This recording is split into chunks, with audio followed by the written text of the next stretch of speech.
On October 21st, IBJ unveils the 2025 Women of Influence.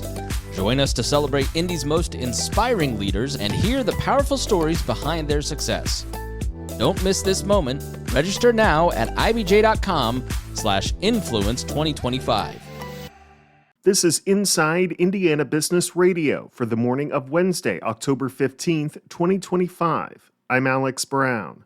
Stellantis announced Tuesday that it will invest $13 billion over the next 4 years to expand its manufacturing capacity in the United States, a move the automaker says will increase its domestic vehicle production by 50% and add more than 5,000 jobs. The company said its statement confirms a January announcement that it would make additional investments totaling $100 million in several of its Kokomo facilities to produce the all-new four-cylinder engine, the GM ET4 Evo, beginning in 2026. That investment is expected to bring 100 new jobs to the area.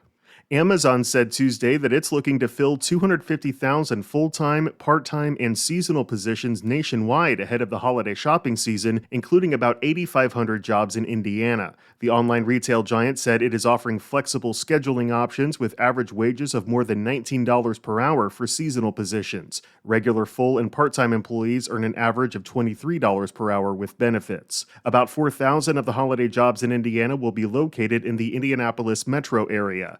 Amazon operates 13 fulfillment and sortation centers and 11 delivery stations, among other facilities throughout the state. Indianapolis-based Krieg DeVault is expanding again, with the law firm announcing the acquisition of Fort Wayne-based Rothberg Law Firm effective January 1st. Financial terms were not disclosed. It's the second firm that Krieg DeVault has acquired within the past year, following their addition of Chicago's Fuchs & Roselli Limited in January. From the number one source for Indiana business news, this is Inside Indiana Business Radio. Indiana's economy is on the move, and every region has a role to play. Join IBJ Media and Inside Indiana Business for the Innovate Indiana series, presented by Indiana University and Old National Bank. We're traveling to 10 regions across the state to spotlight business growth, workforce development, innovation, and Indiana's tech hubs. Don't miss this front row look at Indiana's future and the growth opportunities in your region. Find out when we'll be in your area at ibj.com/innovate. Reid Health in Richmond is the first in the state to launch smart patient rooms using what it says is the most advanced artificial intelligence available. Each hospital room has a smart board, which can be used for a variety of purposes, including showing x-rays, viewing a patient's schedule, and ordering meals. Chief Nursing Officer Misty Faust Cofield says the technology is helping both patients and nurses. The biggest changes that we're seeing is it's allowing our caregivers to be in the moment with the patients so that they can do tasks in the room instead of doing tasks outside of the room on their computer. So it's allowing our nurses and our clinicians to really get back to the joy of what they do, and that's caring for people. So it's affording us many more opportunities from that perspective. It's more relational, which is the foundation of what nurses love to do. So it's really using technology to bring nurses back to the bedside to care for patients instead of like computers sometimes bring a barrier to patient care. So this is truly something that works into the workflow of the clinician. The system knows when nurses and other medical staff badge into the room, and the technology charts information and adds it to a patient's electronic health record. That information is later verified by the staff member. Each smart board also includes a camera that can be used for video chats with nurses located throughout the hospital.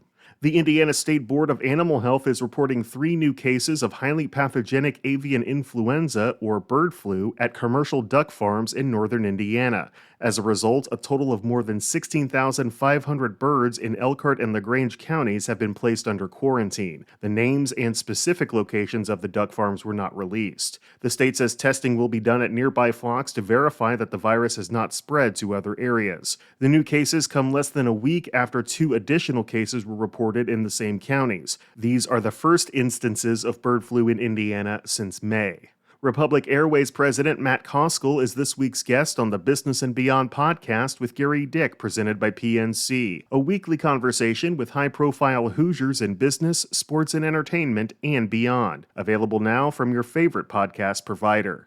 I'm Alex Brown for Inside Indiana Business Radio on Demand. Indiana's biggest names, their most personal stories. The Business and Beyond podcast brings you one-on-one conversations with the state's top leaders in business, sports, politics, and culture. If you want to know what makes Indiana tick, this is your show. Subscribe and listen wherever you get your podcasts or at ibjpodcasts.com. Want to give your team a real edge? The IBJ Group Plan delivers unlimited access to every story, every report, every video from IBJ and Inside Indiana Business for your whole team. Cover some or all of your employees with one simple payment. The more you add, the more you save.